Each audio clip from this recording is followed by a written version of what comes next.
Okay, so first of all, I just want to thank you guys for being here. Thank all of you. Everyone was chosen based out of their role in the contemporary art world, also their role in the community and what you've done in your areas, in your expertise. And I really appreciate taking the time to talk about what we're going to talk about. So the title of this panel is The Role of the Traditional Art Gallery Amid George Floyd and the Black Lives Matter America, and What Now? Question mark, exclamation point, because why not? So this has been, I feel like this topic is something that is like the elephant in the room. We're not going to be able to get to the entire elephant, maybe just a leg or a trunk. But like, I think that this conversation can also continue and should continue in everyone's cities, in everyone's state, everywhere, within whether it's local or international. So I want to thank you and also talk about like why we're here. And the reason of why is, first of all, we are responding to just off of general purpose is the George Floyd murder video that I really have just watched how the world has been responding to this push and need for change. And it started with, this whole thing started with the Alice Wilds Gallery. So thank you, where Tina, who's a manager at the gallery, just asked a very simple question. We were just having a conversation and she's like, I don't really know what I know we should do something, but I'm not sure what. And I said, I don't know either. And I'm a part of the art world, I'm a part of the market too, but I said, let's just start a conversation with each other, local community, and let's try to get people in the community to ask the questions because the community has a lot to say. So that's how this all started, and that's how we're here. So I just want to thank you guys again. And the first thing I'm going to do is start. The first question is going to go to Anais on, and let me put up my questions for a moment, and then we'll just jump right in there. I have a lot of stuff on my desktop. Here we go. Okay, so the first question, which is actually to An, and just for the people watching, these questions specifically came from people in the community who posted their questions either direct message or onto the Instagram post for the outlets. And I was looking at this question on, and I was like, you tackled a really tricky one. So thank you.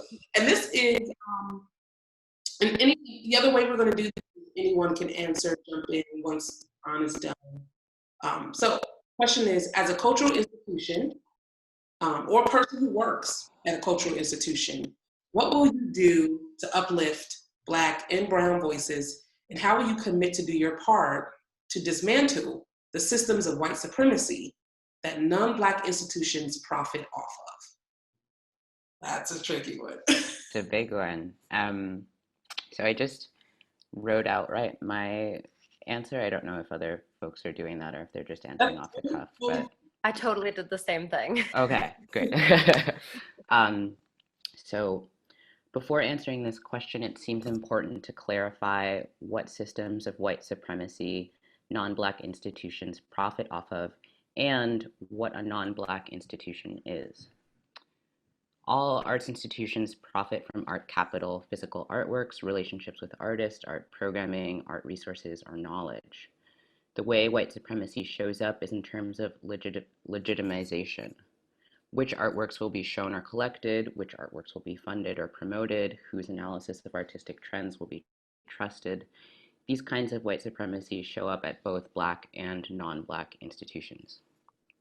Committing to making an arts ecosystem that doesn't rely on legitimization to survive is a long-term game, as it requires a revolution in funding structures, staff and board structures, institutional policies, and relationships between arts organizations.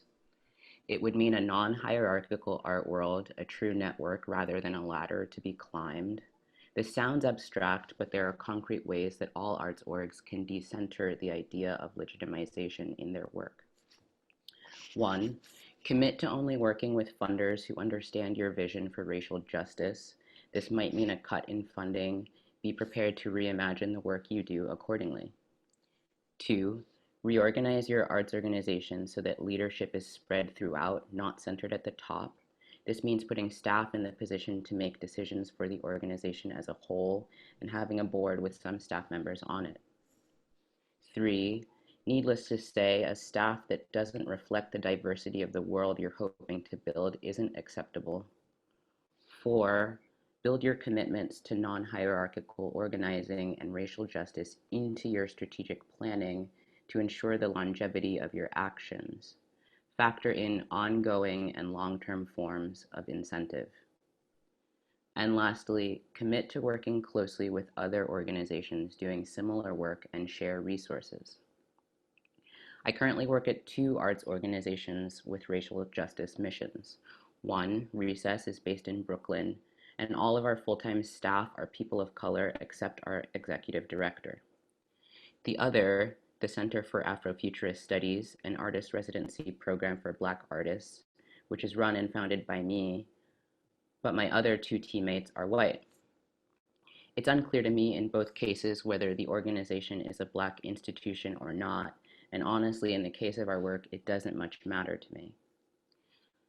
For organizations that are staffed primarily by white people or organizations that don't have an explicit racial justice lens, focus on transforming internally before you take on external change. Nothing you do will be lasting or meaningful if your staff is still all white or if your funders don't believe in the necessity for racial justice. Yeah, absolutely beautiful. So this is a moment where the other panelists, you guys can kind of come in and respond to An's statement. And if you want to jump in there or raise the hand. Okay, Josh? You pointed out one thing that I've kind of always thought about, and I've never really known how much of a hindrance this is, but I think it was your first point of change is eliminate people that are funding these institutions that don't believe in your core values. And I've always wondered how much that does impact bigger institutions if they were to, cut out rip out the root and stem of some of the core issues. And that's kind of a question / I've always been curious about that. Josh, a really good book to read that I've been making my way through is called, I actually have it right here, The Revolution Will Not Be Funded Beyond the Nonprofit Industrial Complex. And this is for more like nonprofit art museums.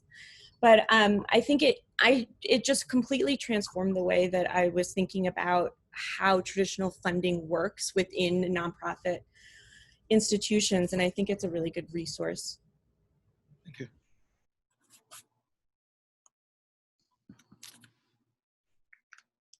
May I jump in?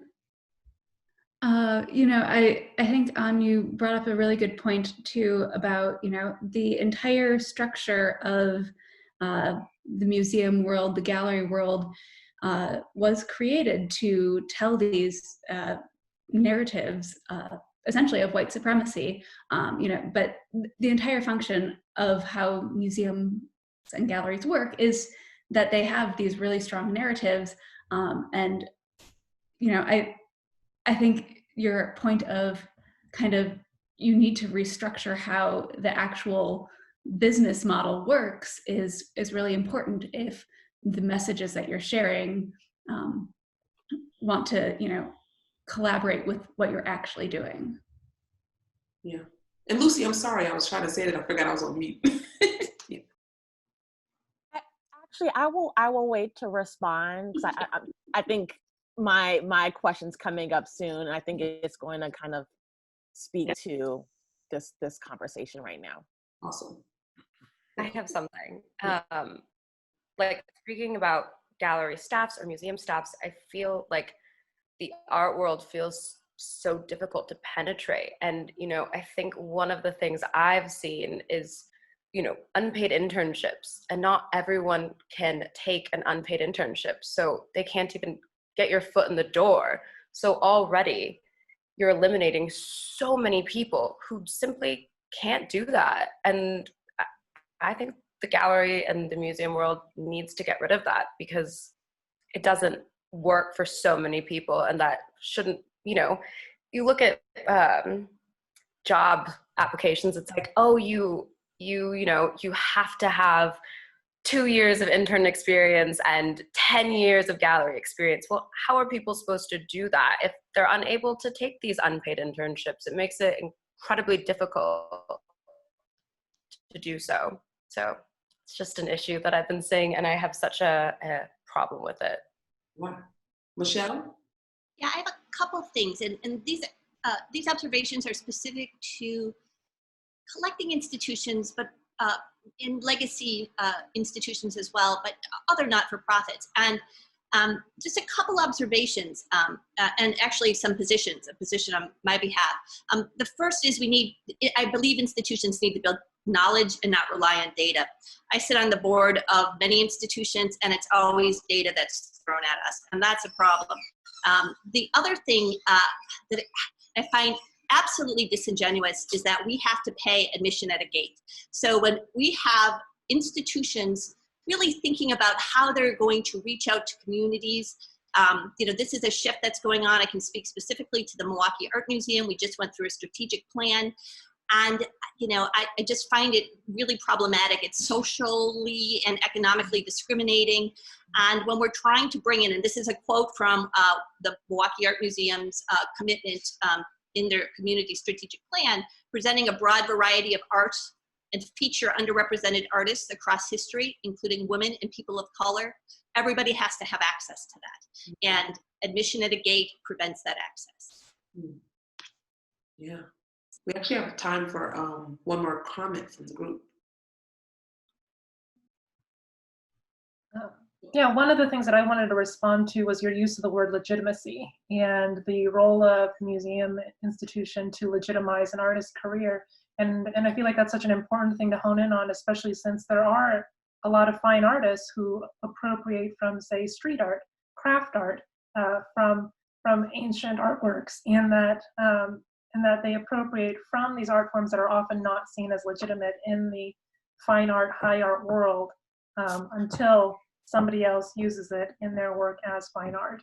And so that was something that really stood out to me as a core concept here to hone in on.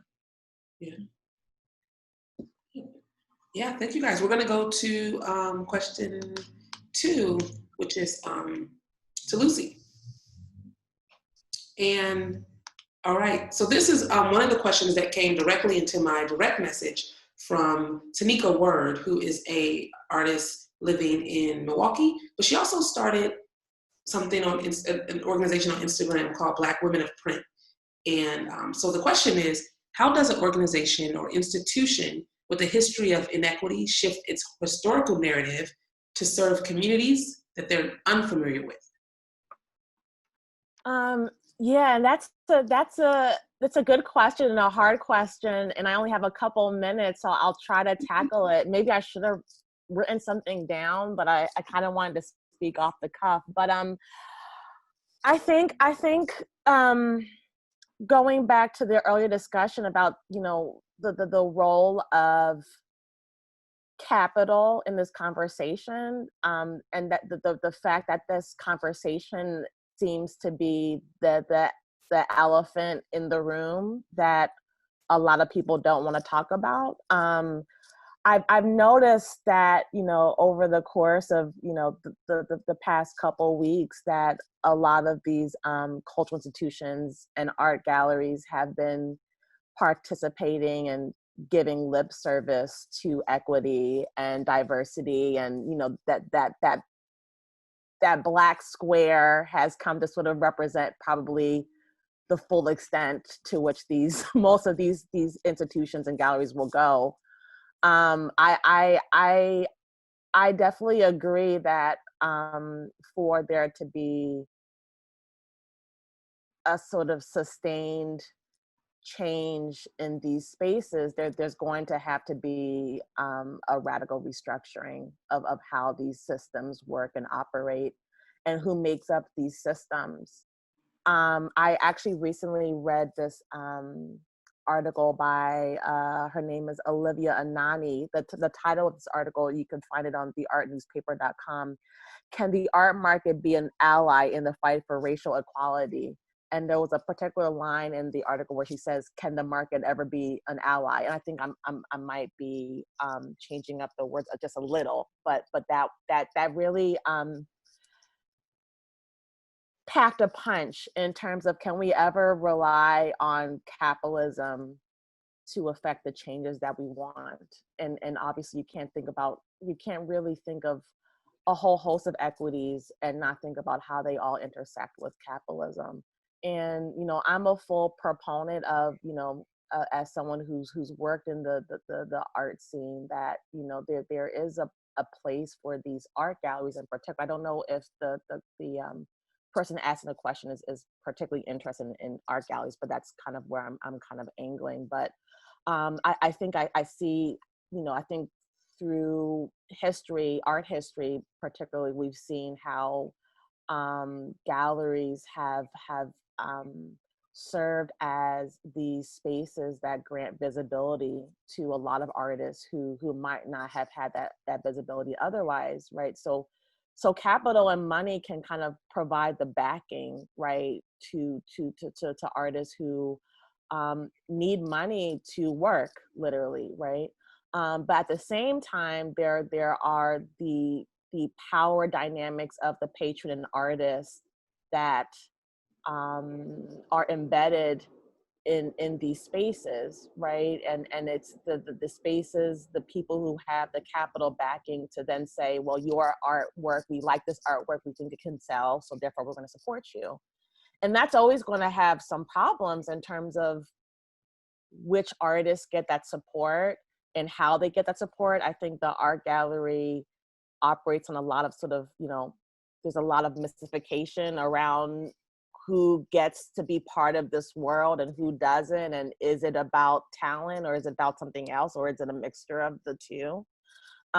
So I mean, I can go on and on, but I think, you know, we might have to look at, I think, you know, nonprofit art galleries have be kind of are this sort of niche model that, you know, don't have the same type of grandstanding in the art world, but they might be a model that we need to look to, that, you know, because they don't operate solely by the market, and they don't just run on market trends, that they have more, I think, more leeway and more freedom to really speak to what the artists envision their practice being, and not really solely basing it on what the market is demanding. And I think we can I can talk a lot more about even just thinking about where these art galleries are situated geographically, and the whole East-West Coast kind of, you know, heavyweight model, and who gets left behind in these conversations. I can go on. I'm gonna press mute. Okay, I'm gonna press mute. So it's like Biggie Smalls and Tupac of the art. Again, the East Coast, West Coast. Got it. So Jenny, I'm gonna unmute to laugh. Jenny, you have the same question. Would you like me to repeat it? Yeah. Go ahead and repeat the question. Okay, let me do that. So yeah, how does an organization or institution with a history of inequity shift its historical narrative to serve communities that they're unfamiliar with? Yeah, so, well, first I will say that all institutions have a lot of work to do, including those that already work with underrepresented communities. So I just want to get that off the cuff right away. The number one thing that I think answers a lot of the panel questions today is who stands to benefit the most from this labor. So for example, if an institution shows a lot of artists of color, but rarely pays them, or pays them a modest fraction of their overall budget, but then that same institution applies for a lot of grants and gets a lot of donations for doing this type of work, then that's not equitable. So we have to look at what that distribution of funds is. In order for institutions to make a shift that is more than symbolic, we need to answer that question. Whom does this labor benefit? And Lucy got into this as well in terms of reputation and compensation. We also need to look at what we're up against.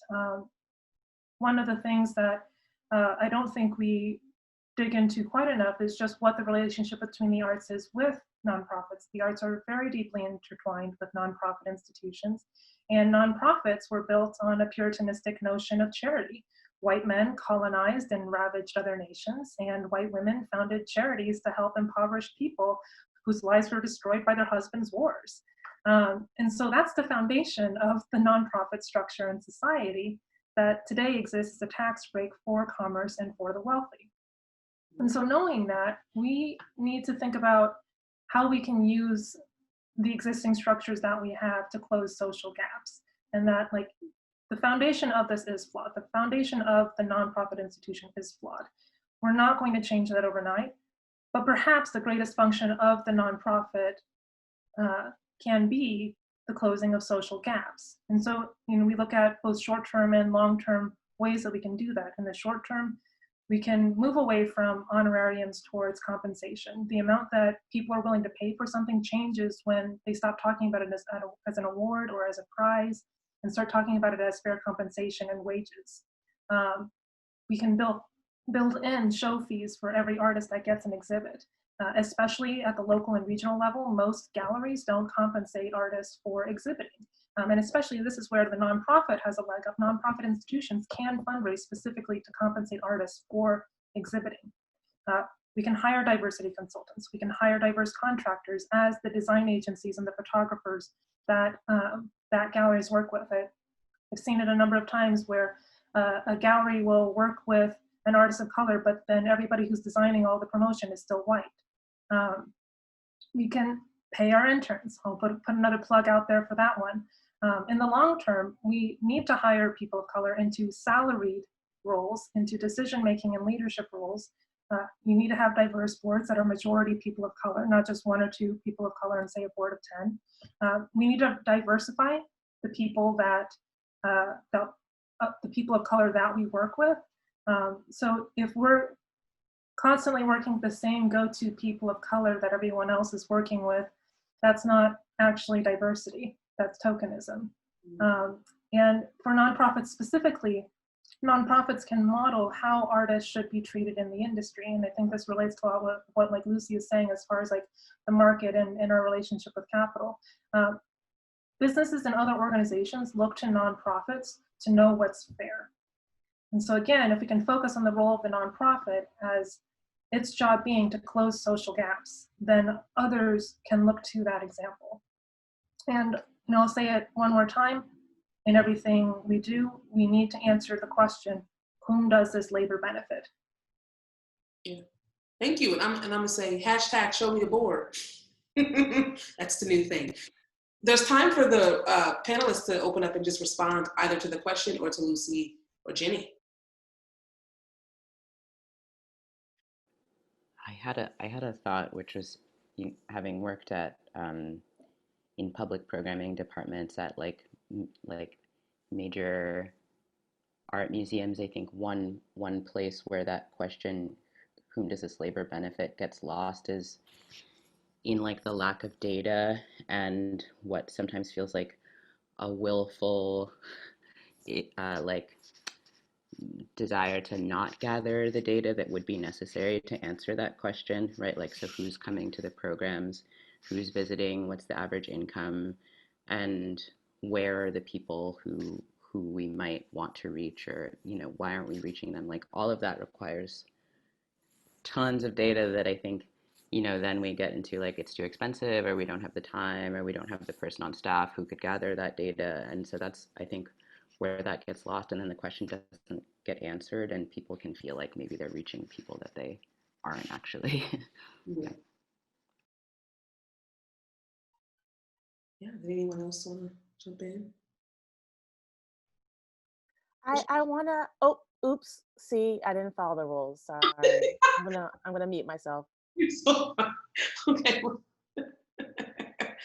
All right. Okay, go ahead, Michelle. Then we'll Lucy. Yeah, yeah, and I'm not going to form such an articulate response to issues around data, labor, compensation. I'm very concerned about transactionalism that happens with institutions and artists. who does this labor benefit? It needs to benefit artists first and foremost, right?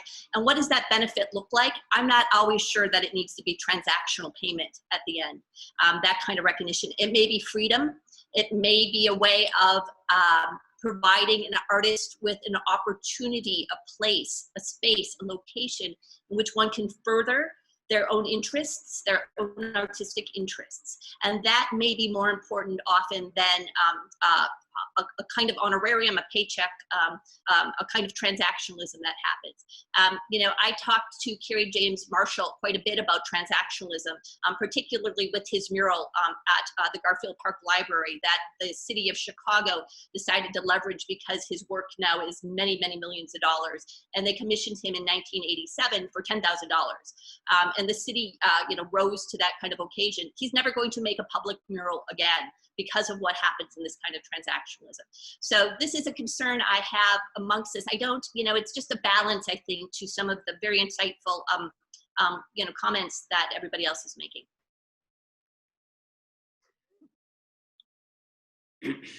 Lucy, did you want to? I think what Michelle said about transactionalism, I think is definitely on key. And I think it's going to take a lot of sort of speculative work to think of outside of the realm of what constitutes an ethical exchange. I think money has to be part and parcel of that conversation. I think because there is such an unevenness when it comes to class, right? And I think it's not a surprise that this sort of patron artist model works, because a lot of artists are operating without capital, and they need that capital to become more visible and then thus gain more capital, right? But I do agree with Michelle that maybe we have to sort of expand that model to include other ways of honoring and our artists, right? And other ways of caring for an artist. And I think that can go beyond money. But I'm glad Michelle put that out there, because I think it's a conversation that I think we're going to have to be very creative around. And I think that even kind of goes beyond just even the art market to just even thinking about our arrangements as people who participate in capitalism. What are the different kinds of models for sort of acknowledging each other's labor and acknowledging each other's value? And Polly, did you have something? I've been just following on from Michelle and Lucy. I think there's a difference between good transactionalism or acceptable transactionalism and bad transactionalism. And because we do operate in a capitalist society, monetary compensation is essential, but I think it's only one piece in the resources that we need to provide to artists. Thank you. And I'm gonna keep moving because we have not a lot of time, but I'll go to the third question, which is going to be to, well, let me just pull up, Josh and Maureen. So let me just pull up my question. All right. This is also from Tanika Word, this question. All right, so it says, this is for Milwaukee galleries in general. So considering your gallery's geographical location in one of the most segregated cities in the nation, and possibly in one of the most segregated wards in the city, how is your gallery considering equity via the gallery's artist representation, programming, and community outreach? So we can start with Josh, actually. So this question isn't foreign to me in any sense. So it's not something that I had to newly contemplate. I have been contemplating it for my own structure since our very beginning.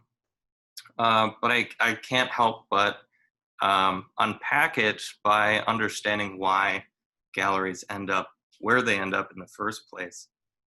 And it's for economic opportunities, and just like artists, curators are looking for affordable spaces to pursue their practices. And like it or not, that ends up in low-income neighborhoods. Now, this may seem innocent from the creative perspective, but it can have pretty high-level impacts that we're just not aware of on the community itself. We're bringing a practice into a neighborhood that is unfamiliar with what we do, and it's inherently going to not be a place that feels welcome for them. I guess we put ourselves in these areas so we can perform and operate just as successfully as prestigious galleries. And we're talking from my own experiences, grassroots galleries that just want to build themselves and be something.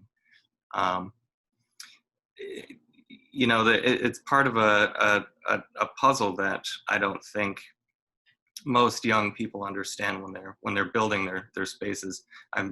We built VAR right out of college and found a space in a neighborhood and didn't really consider any of the other factors. We just really wanted to do what we went to school for and somehow find a way to make money, which I think is a question that everyone still asks: how do you make money in the art world?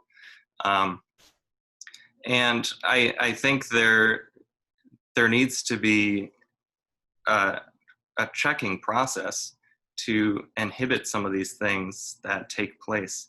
And I think there are certain things that are put in place by the city to sort of have some form of checks and balances, but I don't necessarily think they're enough.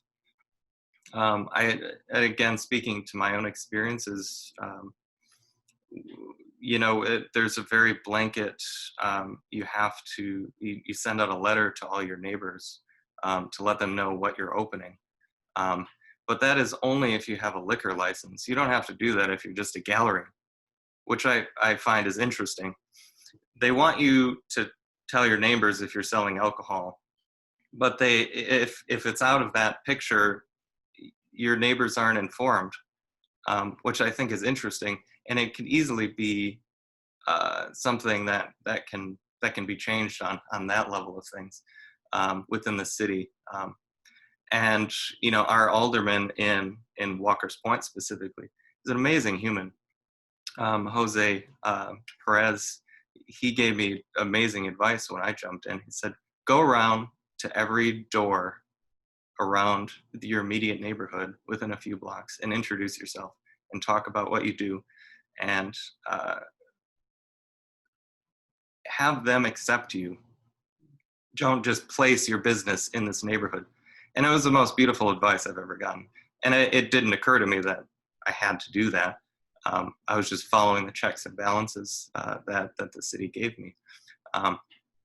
But the city aside, I think there also needs to be checks and balances internally, which I think we're all reflecting on now. What does the gallery represent? When we bring it into a neighborhood, which has been accused of quite a few times in things that I've read in online forums of being early stages of gentrification. Galleries going to neighborhoods, we're not making people in the neighborhoods feel comfortable. We're inviting people that understand our practice into these neighborhoods, generally wealthier people, into neighborhoods that they've never been into. It's sort of the gate into starting the interest in those neighborhoods. People haven't really explored Walker's Point before. Maybe there's a trendy restaurant or a trendy gallery, something like that. So it's the question I ask myself pretty frequently is how do we stop this trend, this historic trend, into becoming a more positive growth for not only us, but also the community itself. And I think that, as we're all sort of going through this reflecting period, how do we change that internally? How do we have more equity for the artists that we represent? I think somebody said the other day that the baseline thing that you could do is represent people of color or LGBTQ people in your gallery. That was like the low bar minimum of what you could do. There needs to be so much more than that, and that's what I've personally been reflecting on. And one thing that VAR has lacked on is how do we go outside of our walls? You know, I've accused myself recently of I just sit in my building and I don't go out and talk to people. I expect them to come to me, which is a very privileged thing to do. And education is going to be something that I'm pushing forward. And I'm really excited to say that I've had dialogues with other teachers. I talked to Frank about it the other day, so he can let you know I'm not making stuff up. But connecting with teachers and understanding how to connect with students in the high school level and not just the college level, because we're already surpassing so many students by just touching in the college level. Well, thank you so much, Josh. And second question to you, Maureen, and then we'll open it up. So I'll ask the question again. So considering your geographical location in one of the most segregated cities in the nation and possibly one of the most segregated wards in the city, how is your gallery considering equity via the gallery's artist representation, programming, and community outreach?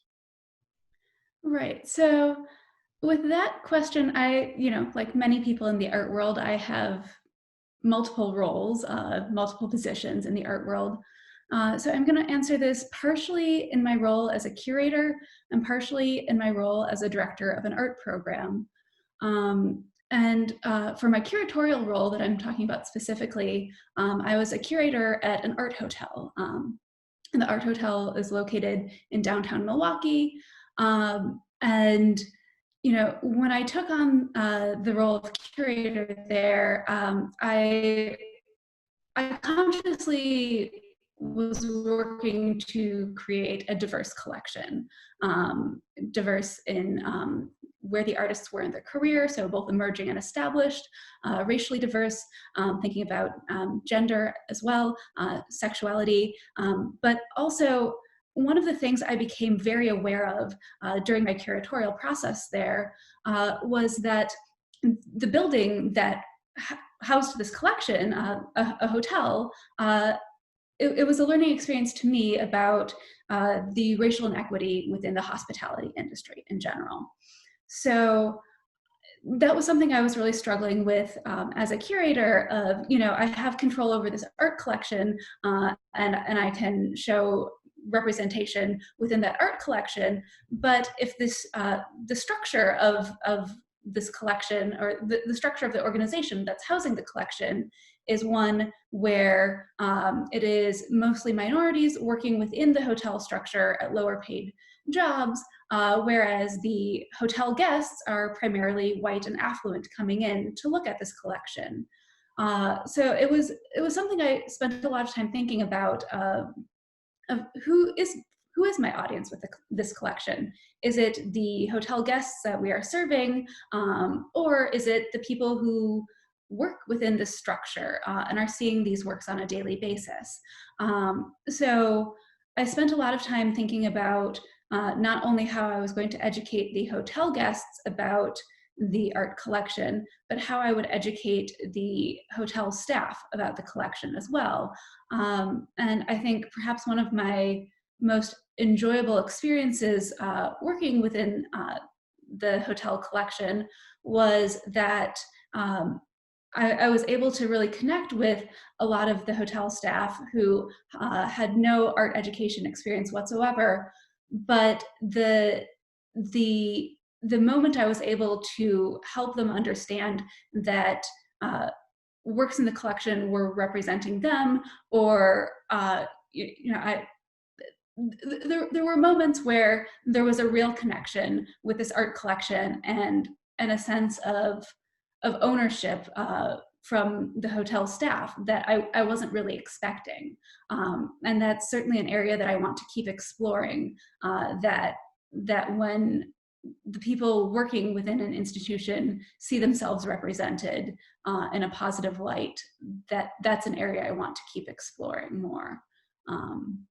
But also within my role as the director of fellowship.art, I am stepping into this role where we provide professional development and funding for artists in the Milwaukee area. And again, I'm hyper aware that Milwaukee is an incredibly segregated city. So again, thinking about my role as the director of where are we directing these funds and professional development resources. And this year with the program is the first year I'm running it, and I spent a lot of time thinking about and selecting a jury that I was aware would be considering issues of equity within the jurying process. And it was something that the jury discussed openly during the selection process for these artists of what is our role as kind of these gatekeepers or legitimizers of artists' careers. What is our role in making sure that equity is represented within this group? Also, another thing that I've been really thinking about with this program is, we're here to help artists navigate the contemporary art world, and that involves the contemporary art market, galleries, museums, collectors, and as we've all just discussed, that is, there are inherent equity issues within that system. So part of what I'm hoping to learn from this panel is to come away with different ideas of how I can better help artists within Milwaukee navigate the contemporary art market in a way that increases equity, both for the artists and the Milwaukee art market. Nice, thank you. And we have time, we're behind, so throw in time for one person to respond to either the question or comments, if anyone. All right, Frank. I wanted to piggyback off of what Josh talked about. I think one of the things that we don't do enough of is community outreach. And we have this expectation that if we build it, they will come. And that's not really the case. I think if you really want to make any type of improvements within, the galleries or institutions' mission, you really have to go out to the community and meet these people. Oftentimes, as an educator, I often get approached by art centers, institutions for me to bring my students into their place. But the reality is, funding is always an issue, especially for field trips. And so if we want to give students that type of engagement or introduction to new programming, then I think it has to go both ways, I think they really have to go into the classroom, and kind of similar to what Josh had mentioned. One of the things that I suggested, because we don't have all the answers, and there are things that make us feel uncomfortable, and sometimes we often think if what we're going to ask, is that going to offend this person? But if it's something that's really pending on your mind, I think it's really important to ask, however it comes out, but in a professional, respectful way. And one of the things that I suggested is potentially creating a focus group and bringing a bunch of stakeholders from the community and just ask questions. What would you like to see? Have you been to the gallery before, et cetera? And I think by doing that, you're opening yourself to feedback. But it's one thing to execute this type of activity, and it's different. It's completely different if you don't take any action. I think the action part is something that we can all improve on. And I know as far as for myself professionally, that's something that I'm working on as well. Yeah, and I could totally see like the focus groups being paid. Especially, I remember having to go downtown to Chicago I got $50 as a teenager to do focus groups. And I made my way just for $50, but I felt important. So I think that's the point. I don't even remember the products that I was testing, but I felt important. So yes, I'm with you on that one. Yeah, I wanted to respond to specifically to Josh's question about moving into cheap spaces, and I think this applies to anyone who's run or curated a gallery in these spaces that are on the cusp of gentrification. Real estate.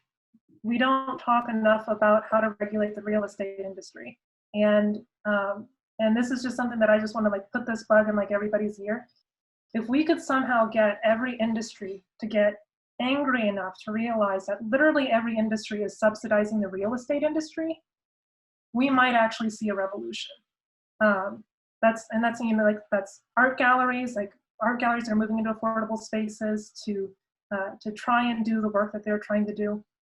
And then that's tech companies. You know, the only reason that you have to pay a software developer $200,000 in the Bay Area is because of real estate.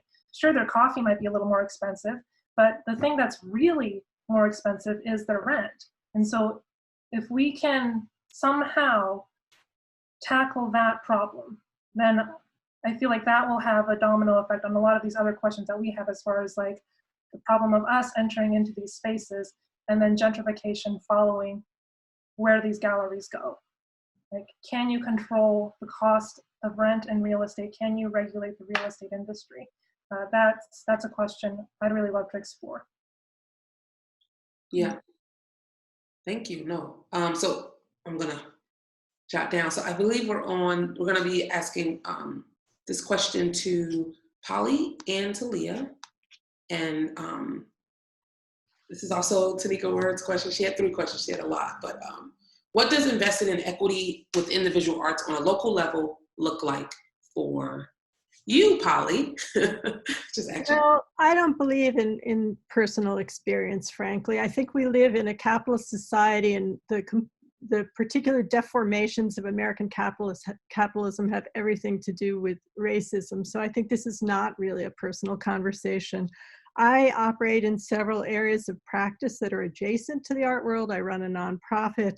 I run the Knoll Fellowship Program. I'm a mentor to many young artists and older artists here in Milwaukee. But I think that, you know, all of this is about intentional decision making, and the only way you make structural change is by making structural change. So that means redistributing resources, whether it's philanthropy, jobs, or other forms of support. It means redistributing power, decision making, gatekeeping. It means redistributing opportunities, whether that's hiring, awards, or residencies. The way this plays out in Linden, Linden's a relatively new organization.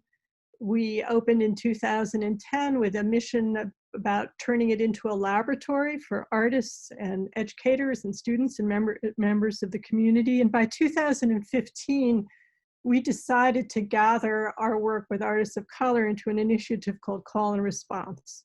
So we began working very intentionally in 2015 with artists, scholars, educators, community members to construct a space for artists of color working across disciplines to celebrate the radical Black imagination as a means to re-examine the past and imagine a better future. In developing Call and Response and defining Linden as a place where Black creativity is nurtured and celebrated, we've been guided by artist Foleyemi Wilson's statement that Black creativity is a unique technology of Black agency, resistance, and survival. After the 2016 election, it became imperative to focus on what Black artists require to survive and thrive. So to do this work effectively and sustainably, we learned that it was really necessary to interrogate and deconstruct the paradigms and processes of contemporary art production and presentation. Call and Response is artist-driven. One artist calls another. It is inherently non-hierarchical.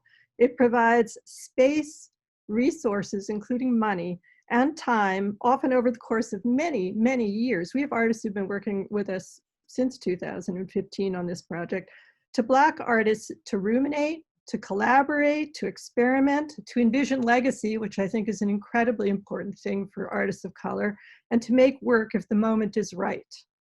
At the most practical level, we put money into the hands of Black artists to do what they need to do.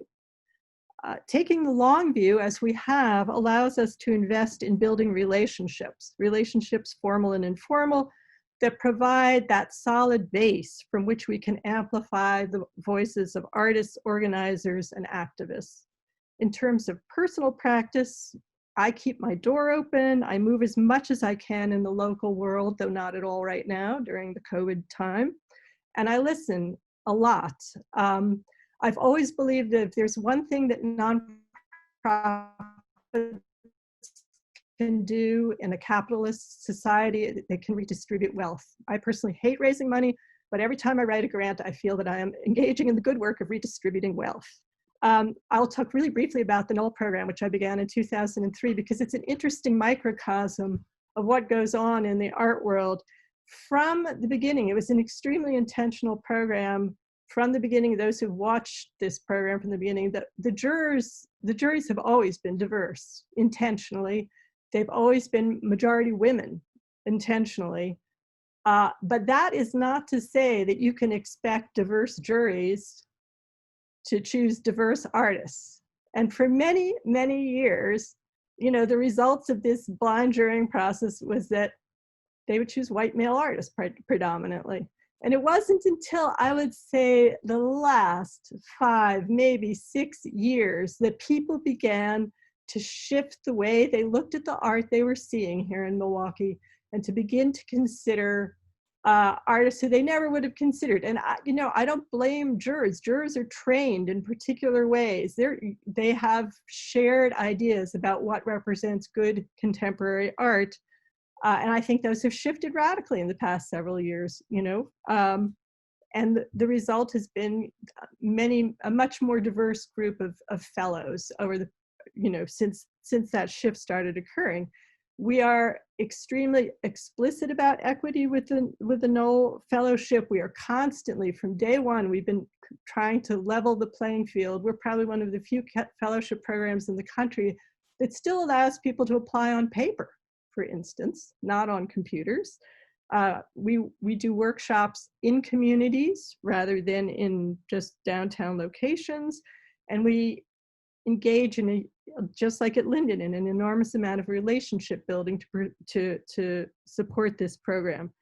And the final thing that I think is really important is that the program was designed to benefit as many people as possible, not just the people who win, but also the applicants and the general public. So all of that was choreographed into the program from the beginning. And, you know, I think it's been an interesting process and a way for me certainly to develop relationships with artists that have allowed me to look at questions of equity really closely over many years. Okay. And Leah, same question, which is, let me repeat it. What does investing in equity within the visual arts on a local level? Is that the right one? Yeah. Yes, okay. Look like for the panelists. Yeah. You know, it's funny because Frank literally said exactly what I wanted to bring up, which is that in terms of addressing diversity and equality within the context of museums, I think the attitude has really largely been one of, if you build it, they will come. It's like a mentality, right? And that means, in a practical way, all we have to do as an institution is to reorient curatorial planning to bring in artists of color, to create more accessible and sensitive educational programming, and in some cases to uphold a free admission policy, which lets us then say that the museum is eliminating financial barriers to access. And yes, I think that implementing all of those strategies is really important and can definitely make a difference and has made a difference. But what's interesting is that when a museum fails to see a significant or sustained investment in the organization by people of color, there's also this tendency to say, well, you know, we tried and we built it, we thought they'd come, they didn't come, we tried. And that's done instead of really going back to the table and looking even deeper to understand what really needs to be done structurally. And that's a much harder process because it demands a fundamental and internal shift in perspective about how museums are traditionally structured and what the museum's responsibility is to the community or the communities it purports to serve. And so when people criticize museums for being institutions of white supremacy, I don't disagree in a lot of ways, right? Absolutely, the entire nation and institutions were built on the basis of white supremacy. And I think that's a really important conversation to have. But I think the reason why this panel discussion has been so valuable for me at least, is that the conversation that I'm more interested in having is how can we change, right? And what are the immediate and actionable and implementable changes that we're able to make now? And more importantly, I think, and this is what Polly hit on, is what are the long-term changes that need to be made, the slower changes that maybe aren't going to be as immediately visible to the public. And what we've talked about so far in this panel, you know, are some of what we've been thinking about also. I think, you know, hiring people of color, obviously electing more people of color to boards. I think this reallocation of resources is incredibly important. Funding fellowships, opportunities, or, you know, eliminating unpaid internships. Prioritizing people of color when acquiring work for permanent collections in a museum, right? And we've hit on this a little bit, and it's like it's a beast of a topic, but rethinking the entire structure of nonprofit funding.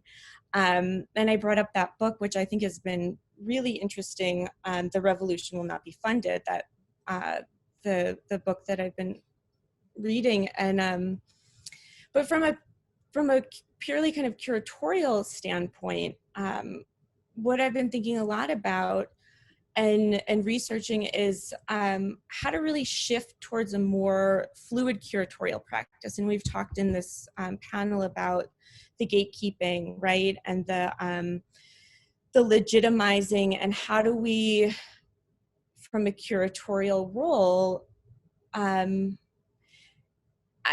do we fix that, right? I don't have the answers, but I think that, you know, part of the solution would be to, you know, start looking beyond this sort of standard MFA or gallery pipeline to find talent, right? I think it involves, like Polly said, again, developing these really genuine and ongoing partnerships and relationships with Black and POC communities, leaders, and organizations, and establishing like fundamental trust there. Listening and understanding the kinds of work that people want to see, the kinds of narratives that they want to see represented at museums, and really opening up this process to allow space for a more collaborative curatorial process. And I think that it takes a total shifting in how to approach a job, but I think it's really important work to be done. Yeah.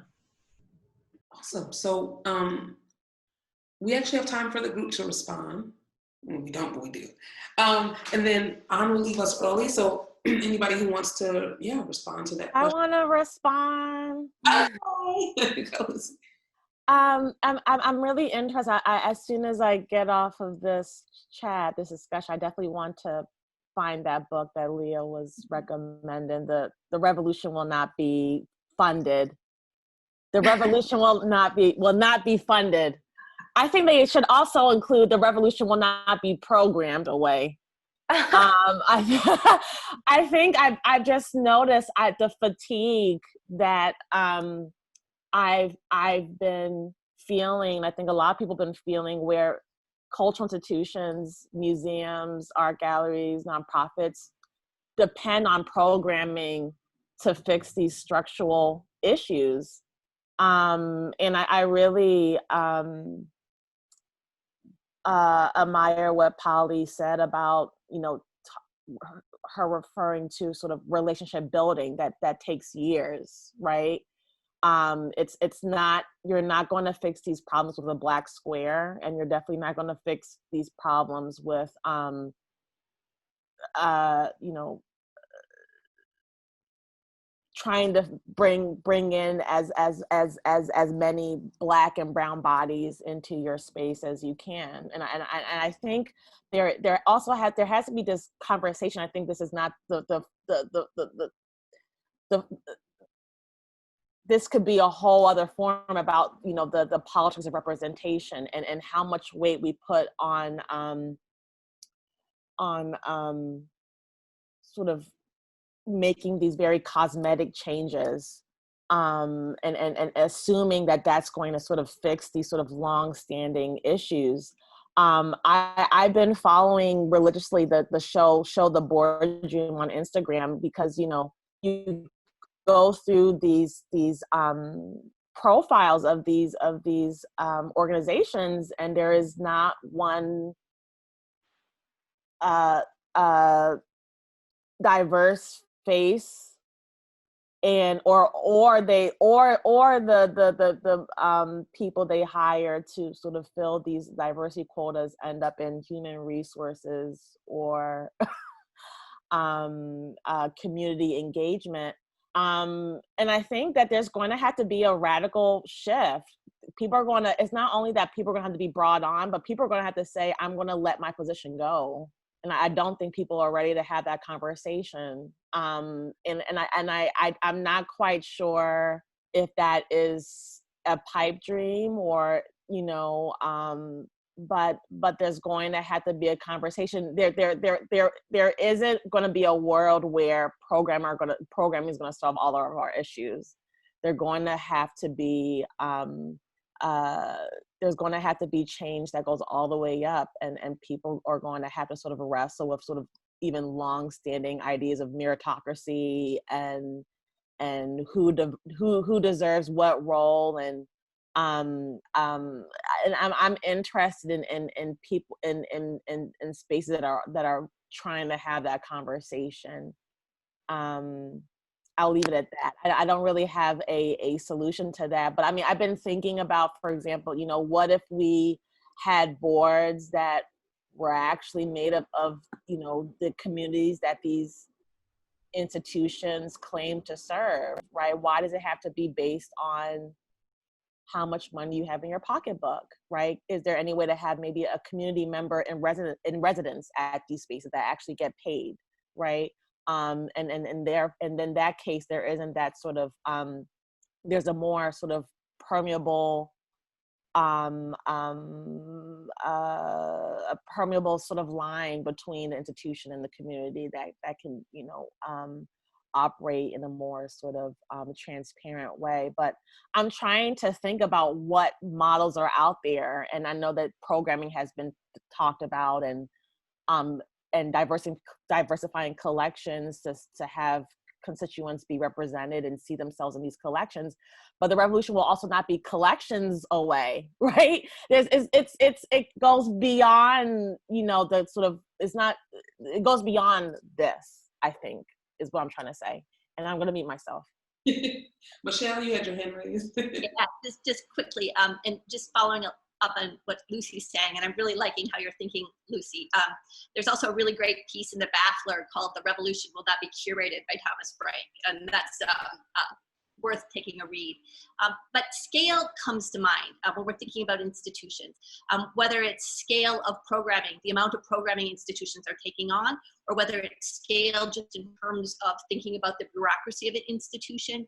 I'm circling right back around to talk a little bit about admission to not-for-profits, whether they're museums or sorts of ticketed museums, collections of such. You know, there's been a lot of studies, particularly as the Met started charging for those who live out of a certain radius in New York. And, you know, admissions really accounts for very little of the operating budget. And we need to understand that. And, you know, so I start thinking about scale, and, you know, just simply we think scale, the bigger, the better, the more powerful. Not at all. I think we need to think scale of our institutions, the influence what institutions can do with different sorts of senses of scale. That's all I wanted to add. Awesome. And so we just want to acknowledge An left because he had a meeting right at noon. So we just want to thank you, An, for being here. So my next question is actually for Kylie, Michelle, and Frank. So this is, hold on, sorry. All right. This question how can we use our platforms to uplift voices of the movement happening right outside our doors? And I believe, Kylie, you're first. So to me, this feels so like personal to start off with. I had a talk with one of my favorite artists, and we were talking about, you know, everything that's happening right now, and, you know, with the pandemic and Black Lives Matter and climate change. And she was saying something that just felt so, I think about it, I've thought about it every day since she said it. And she said, the problem right now is like, our minds are infected, and they're infected, and it's the way that things have been going in the world and the way we think, and we've been so conditioned. And so I just want to start off with that. It feels so heavy and impactful. You know, I think we need to listen. I think everything starts off on a personal level. You know, we need to learn and unlearn and recognize that our minds are infected, and the way things are going in the art world and the world isn't okay. We can't keep doing this. So we need to unlearn, you know, and what John had touched on, you know, being aware of the community, like actually thinking, how has this gallery or this museum or collective impacted the community negatively and positively? I think it's really difficult to think about yourself impacting something in a negative way when maybe that wasn't your intention. I don't think most people go in with the intention of hurting people, but I think it's self-reflection is really a difficult thing. I think, you know, we need to combat racism and white supremacy and injustices as an organization, but also personally, you know, in our personal life. And when we are given preferential treatment, call it out, even if it benefits you. And I've seen it so often. My partner and I have gotten into an argument about this, and you know, you need to call it out. It's not okay to not have that discussion, because when we're not talking about these things, they continue to be woven into like the fabric of our culture and of whatever organization we're working in and our lives. So I feel like that is paramount. You know, it's not just about protesting. It's not just about a black square. It's not just about donating, you know, to organizations, activist organizations. You know, we can't just slap a Band-Aid on. It needs to be something we live. And, you know, you'll see that, you know, if the people in the gallery are talking about racism and injustices and fighting against it, that will show in the organization. And so I think everything is very, very personal. And, you know, what we've been talking on, you know, hiring more people of color, our boards being diverse, but, you know, not just having an exhibition. It was when one of the articles that we were reading, you know, what does it mean if we just have exhibitions that are diverse and not making long-term commitments to diversity? It's saying, you know, you're only worth this. You're not worth a long-term investment. And, you know, that's something else we need to be cognitive of. And also using our platform responsibly. It's so important. I've definitely seen some Instagram posts and people kind of coming for institutions. It's like, what are you doing? Like, you need to be using your platform responsibly and actually talking about what's going on. I think that is also so important, because, you know, if we're not living it, if we're not talking about it, what are we doing? That's all I got. Yeah, thank you. And Michelle, same question. We asked the question, which is, yeah, I'm gonna parse the question actually, okay. To answer it, I think, efficiently, effectively.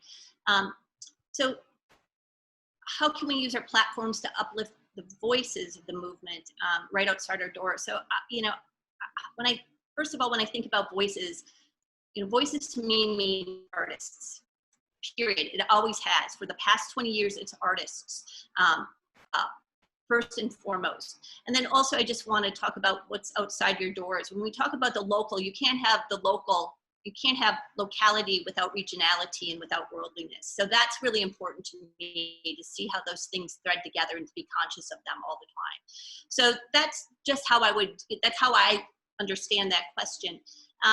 You know, the suburban and the poor farm, you know, these artist run exhibition spaces, you know, what's important about them is that not only is it supporting artists and their work first and foremost, and always being free to anybody who wants to engage in it, but to commit to artists and experimentation, to put resources in front of them when I can, if they are available, to expect nothing from our position, but most importantly, and this, you know, this is, I find myself sitting in front of granting committees all the time, asking for support, but the support only comes with a certain kind of expected outcome.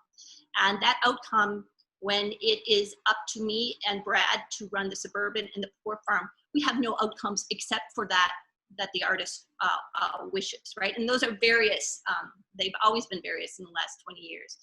But so much money now comes with this condition.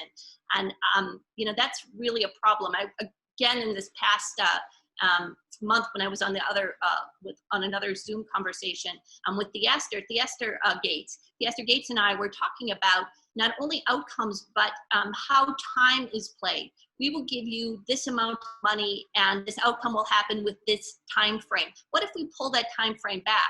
So for instance, if one is given a Mary Noel Award, you know, there is the expectation that there will be an exhibition in a year from now. So it's on a year platform. So thinking about time differently. Not all artists, you know, it's good for them to work within these kind of sets of times. So really thinking about, thinking about these almost abstract structures within how we think about what we do and looking at them as well as just looking at, you know, the bodies in proximity. I know that's a little bit rambling. It's just so much for me to think about. But again, I can only answer this question by talking about voices. When you know, in this question, voices for me are artists, and outside my door is not just locality, and that's really important, and that's been clear for a long time. You know, I want to say one quick thing to I think the most profound questions that were evoked in this whole set of questions were two of them, and one, they're both in question number 4. Are you equipped to address the problem, and do you even understand the problem?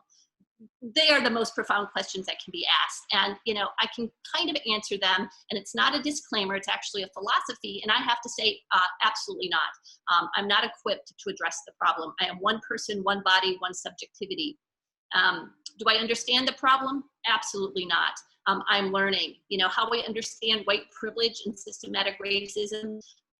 When I read Bell Hooks in 1989 is very different when I saw the murder of George Floyd by the Minneapolis law enforcement. And it's going to be very different, you know, after we leave this Zoom meeting and I think about it, you know, while I'm in the studio this afternoon. So it's really important that, you know, we understand the kind of, that the inability to kind of claim these things and not listen. I've heard that by many of you. Yeah, thank you. And Frank, same question. So I picked this question for a specific reason. And I think looking at this question, kind of to piggyback off of what Michelle said, we have to define what uplifted voices mean. And my definition is definitely different than anyone else's. And then I immediately started thinking about education. And I'm a firm believer that education should be at the forefront of everything that we do. And it's just something that I've been trained to. I believe in it, and whatever programming I do, that's my first and foremost objective, is to educate the people that walk through the door or they open up the Artos magazine that I self-publish.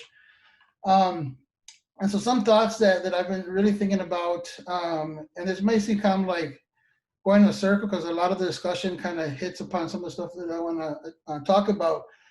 But I really believe that regardless of what hats we wear, we definitely have to analyze the fundamentals of our own programming and really think about who we are serving in terms of the community. Is the community people that have signed your guest book, or is it the community that's within a mile from you? Is it further? Is it national? Whatever. So I think kind of figuring out what the community means to you is kind of a roadmap of what you can do. Another thought that kind of popped into my mind is kind of similar to, is it Kylie?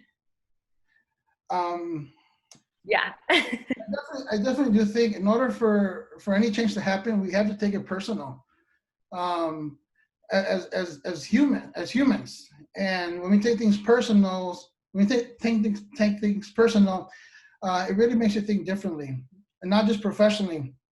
But I think if we're able to connect our own personal beliefs with what we do professionally, it can make a huge impact. And I think sometimes when we start showing more about our personal self, we tend to be a little more vulnerable than we normally would be. And I think that's something that really has to embed in any potential changes. We have to be vulnerable. And I don't have all the answers, but I'm willing to learn. I'm willing to listen. And that's kind of the thing that I've been kind of, the theme that's kind of been swimming in my head is just the idea of taking the time to listen and asking people for their opinions. And I realize sometimes, we're kind of going from 8 to 60 in like 2 seconds, tunnel vision, but we really have to think in terms of a 360 experience and really include everyone in that conversation. As uncomfortable as it may be, we have to make the first step. And the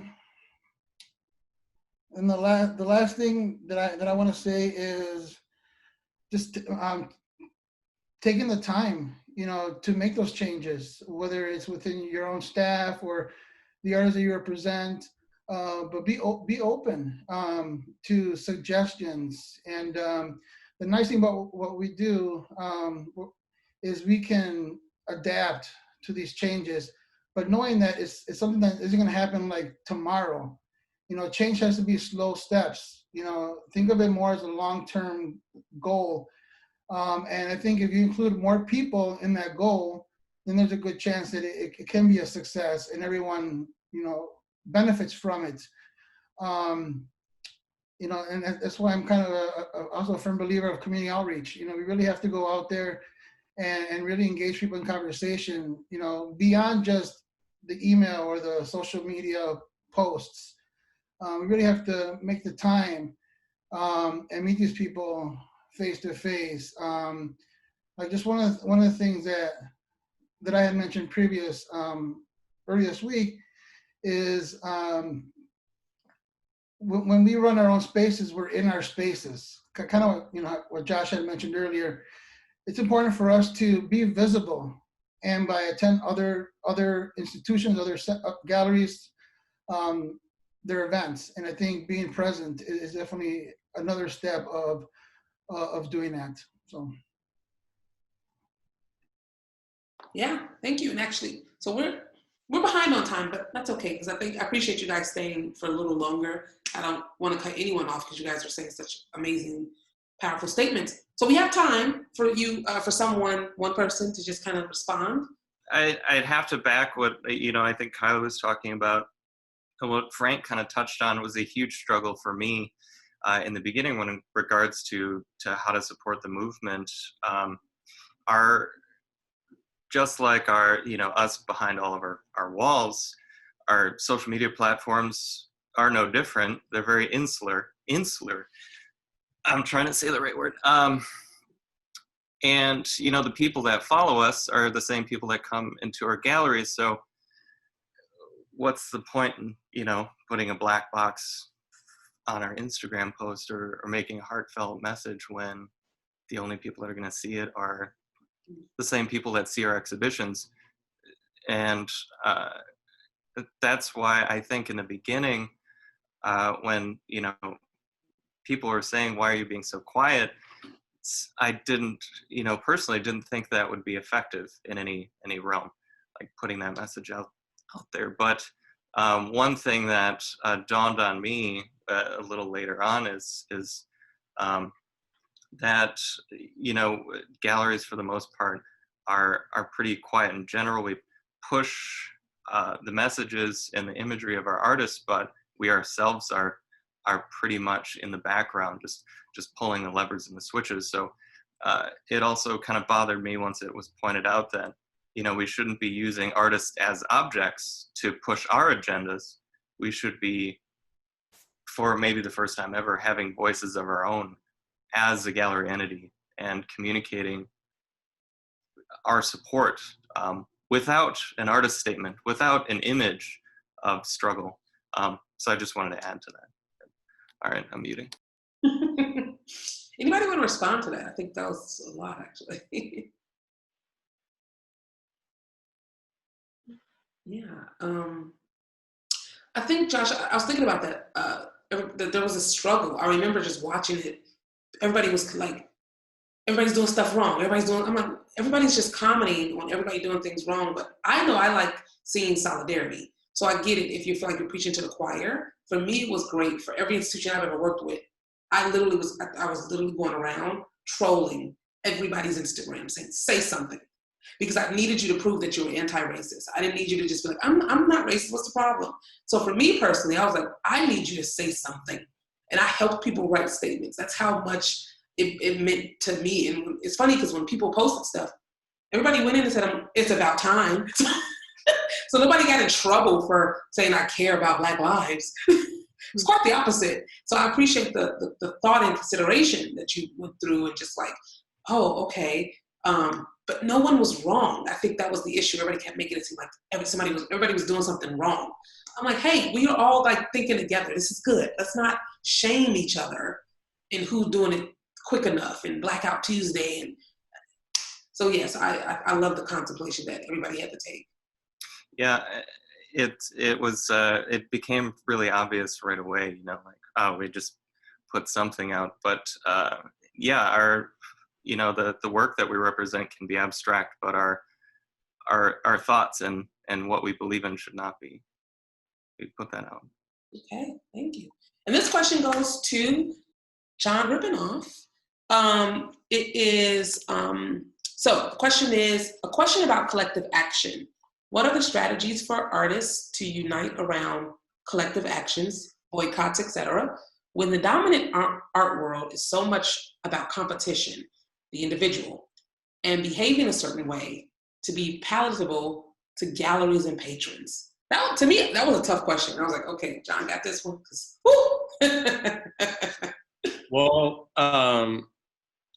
the first thing that came to mind, Tyanna, is that, you know, what you're doing right now is basically answering this question. It's, you know, bringing together a group of people, having the conversation, creating, you know, as artists and artists driving these different groups and leading the conversation, you're taking charge and basically answering the critique that a lot of our panelists have had about institutions. Is you're taking power to your own hands, you're bringing together the voices that you want, you're providing a platform, you're trying to get accessible, and you're actually asking the really hard questions. So so yeah, to me, like, you answered the question for us in a lot of ways. And I thank you for that. And I'm honored to be in this company of all these panelists that you brought together. So thank you for this. So after hearing what Polly mentioned about, like, the only way to you know, like, solve the problem is to, you know, break down the system and start over with a new system, which seems very overwhelming on an individual scale.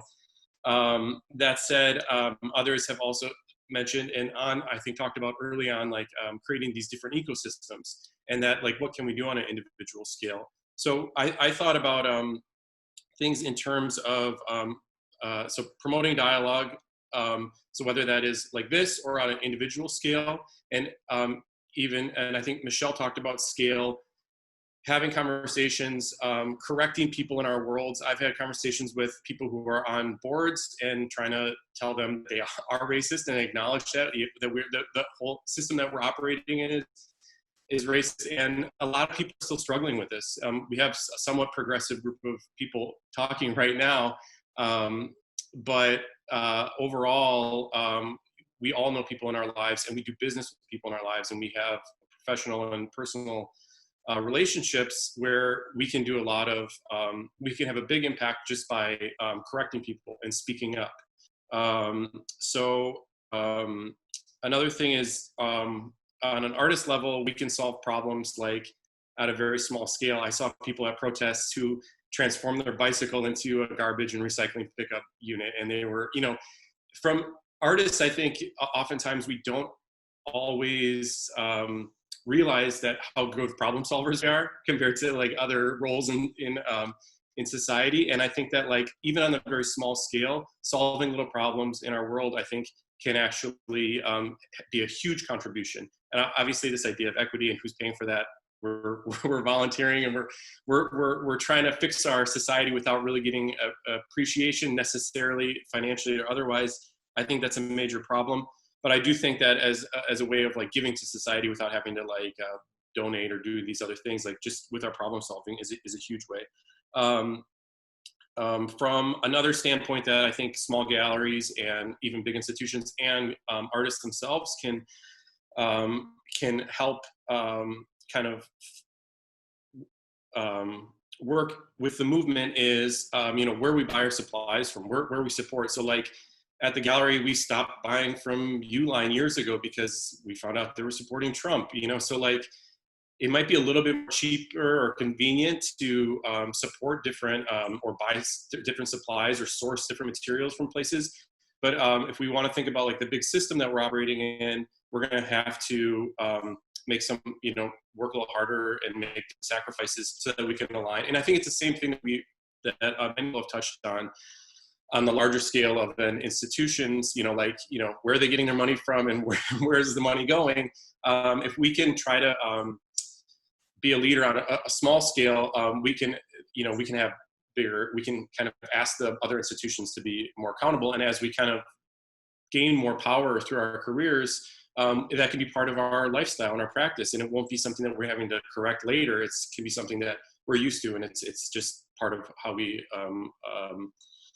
operate. I think another thing that a lot of people touched on, Polly mentioned, you know, she has an open door and that she listens a lot. I think listening is huge. And I know I'm in a place right now where, apologies for most of this panel, I've been learning a lot from all of you. But I really think that I'm in a time in my career that I'm really learning that there's so much more that I have to learn, and there's a lot of voices that I just need to listen to. And another big thing is to show up to things. So a lot of times, you know, this idea of liking or commenting something on Instagram makes us feel like that's a very superficial kind of like version of changing our behavior or something. And in a way, by participating in these social media platforms that are owned by the worst companies on the planet, who are, you know, oftentimes responsible for some of the really horrible political situations that we're in. I think showing up to things in real life, obviously right now, if it's healthy and if you can do it safely, but also to showing up to things like this and being part of conversations that both you agree with and that you disagree with. I think expanding our world to a point where, you know, we're not just in a comfort zone all the time. And then lastly, I think that as artists, that we can challenge the inherited cultural, the culture that we inherit. So like, I think part of the question posed this idea that, you know, like, the commodity of art has become very like individualistic and very like, or it's about an individual creating an item that, you know, and maybe pandering to institutions.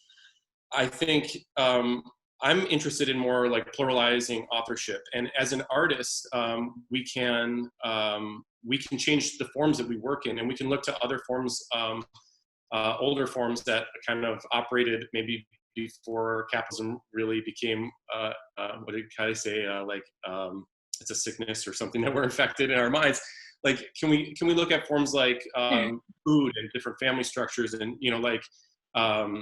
can we look at models like gardening and microbial systems and other social systems?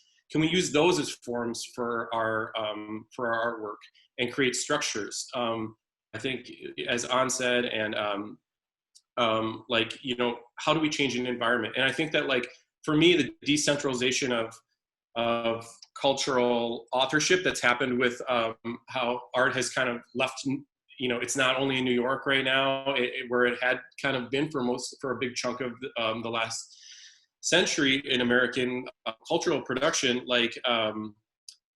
as it's moved to the smaller regions of the country, in the same way, we can start to change the format of art to be less about individuals and more about communities and more about relationships and more about systems. So I guess everyone said some really amazing things on this panel, and I think that my last thought is that there's been it was brought up, the idea of representation, compensation, labor, value, and resources, and I think that was a really a lot of people had reaction to something that Jenny mentioned, just about paying everybody, and everybody gets there's monetary reimbursement. And I think that I propose maybe panel 2 might be about those topics, and maybe Maureen can host that, since you work at a incubator, a capitalist incubator. Maybe you can try to write some grants and raise some funds to pay the next group of panelists to have a conversation about representation and compensation. Sounds good. Tyanna and I will work on that together. Awesome. And anybody want to respond to John? Yeah, Jenny. Yeah, I thought that John made some really, really great points, and I want to add a couple of things. One being that as far as artists organizing for collective action, I think there's an opportunity for more artists to take on roles of leadership. I don't think that our current system educates a lot of artists that leadership is an option to them. They're typically used as an object, as Josh said earlier, to be promoted in galleries, and not actually the leadership themselves. So that being one thing, and that, there was, I want to link together two things. An brought up legitimacy, and then Polly brought up how even when she invited diverse jurors onto panels, they often would still choose white male artists. And that even artists of color are still educated in this system that that prioritizes this myth of the solo male artist. And that makes it a lot harder for us to currently organize, right? Like, if we're coming from this place that we think that we're all supposed to be operating as a solo genius, then you're not going to have people who are working collectively. And so one thing that John brought up that I want to respond to is that we are working in these communities where, like, yes, in this panel, this is a pretty progressive panel, and people are engaged in the conversation on this topic, but we also all work with people who are not a part of this conversation, and who are not as interested, or just much more nascent in engaging with these topics. And that there's a tricky space. Like, we're talking about collective action, and specifically collective action that often comes from artists. There's a space between the established institution and the grassroots organizer. And for any of us, the longer we are in this work, the more likely we are to become embedded in the established institutions. And our communities are small, and they are tight-knit. And we tend to know everyone in our field. And so one of our challenges in this is that in order to make progress, we do need institutions to adopt ideas that were once seen as radical. And with that, those of us who are connected with established institutions and those of us as our careers continue to grow and become more established, we need to continue to remind ourselves of that and prioritize that. It's very easy to just be comfortable. And it's also easy to shy away from conversations that could potentially put us in conflict with people in our field. And so again, like as we become more established and we gain more influence, we need to keep asking, what are we doing to continue scrutinizing this work, invite uncomfortable conversations into our spaces, and fight for equity, even if it might potentially put us at odds with what the status quo is. Awesome. And we have, oh, sorry, Colin, go ahead. I just wanted to quickly thank Jeannie for those comments, and John, and you know, I think the whole conversation about alternate models of organizing and, you know, looking at mushrooms and things like this are very interesting, but you need to put them in the context of a racist society where it's very likely that the mushroom next to you is going to be a white mushroom. And we need to intentionally seek out and diversify these communities, you know, because just because it's your community doesn't mean it's not existing entirely within this racist structure. I just, that comment was funny. I don't know why. The white mushroom next to you. I just visualized an actual white mushroom. Okay. Awesome. So we have our final question. Now, this was another question that I was like, this is okay. What will you do with this work? Question mark. Will you recognize your superiority complex and receive consent from the group you want to help? Are you planning on social impact, or are you trying to enact radical change? Are you equipped to address the problem? Do you understand the problem? This goes back to what Michelle was saying, but yeah. I mean, I think from my takeaway from being on this panel is that, you know, the part of the question where they say, do you even understand the question, or something along the lines of that. I mean, I think that's exactly what this panel is we're trying to figure out what work we still need to do. Do we even have an understanding of the problem? And I think, quite honestly, I think this as Tyanna's work right now, this art project that she's created of getting a bunch of leaders in the art world together to discuss this and gave us, you know, reading to do ahead of time, that in itself, I think is the work. You know, this, I'm almost thinking of this as Tyanna's, you know, her performance piece of, can she get however many of us were in this discussion to actually sit down and do some self-reflection, some work, if you will. It is a question, and I think what will we do with this work, I probably is contingent upon, you know, what opportunities present themselves and what challenges present themselves, you know. And I think that as far as this work is concerned, very much sprung out of a very, very, very specific event, you know, and one that was so traumatic that we sort of all had to sit back and or step back for a moment and look at it a little bit distance, and kind of like really think about that, rather than just assume our knee gut reaction was an effective one. And this might require a little more strategizing, and it might require a little more insistence, and it might require, yeah, just a little more contemplation.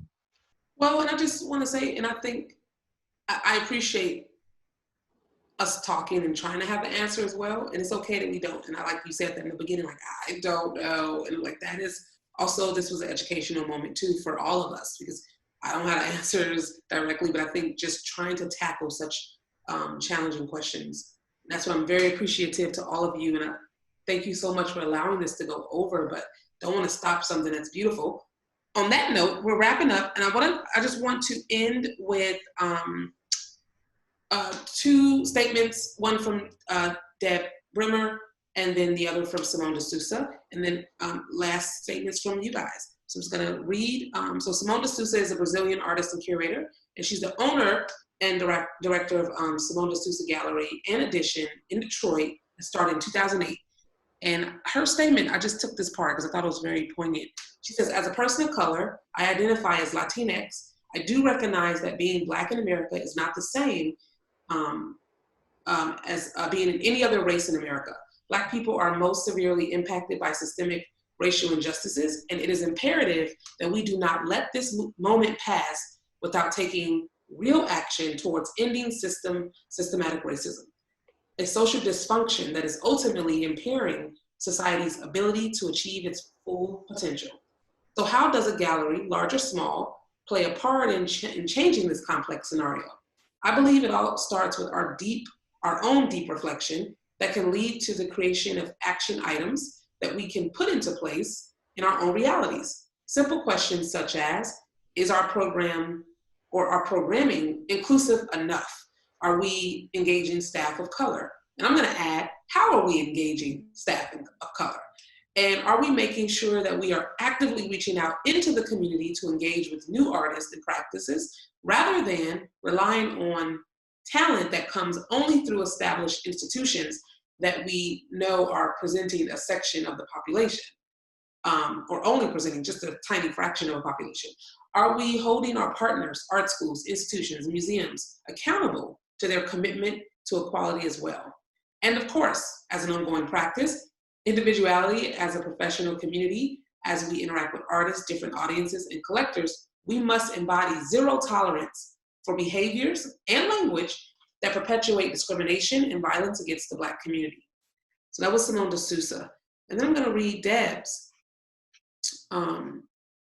So these are two panelists that really wanted to be on, but we want to write something because we can't be there in person. So this is Deb Brenner, who founded the Portrait Society here in Milwaukee 11 years ago.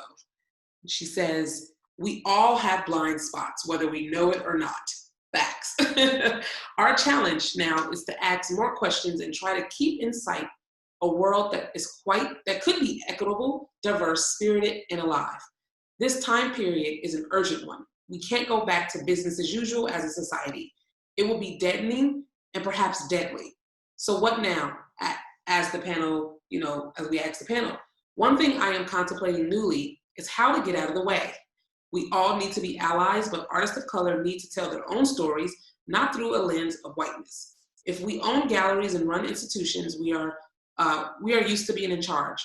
I think that there will be an increasing shift towards collectivity and community, to sharing and organizing principles of projects where rigid structures give way to something more fluid.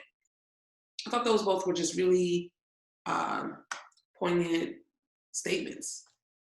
Did anyone just have anything to say as we end? Well, thank you so much for putting this together. I think this is definitely something I needed, is being part of a community, even if it's digital, and and learning as much as I can. I mean, I definitely agree with several of you about not feeling like I have the answers, but I definitely also agree with you, Tyanna, that it's also important to sometimes speaking to the choir can be comforting, and yeah. So thank you so much, and I hope to be in touch with everyone on this panel. Awesome. Thanks for joining. Anyone else? I was just thinking about this, again, still in terms of this being a giant performance piece that you just participated. But I was also just thinking about this in terms of the fact that this is being recorded, and that you want to share this with other people.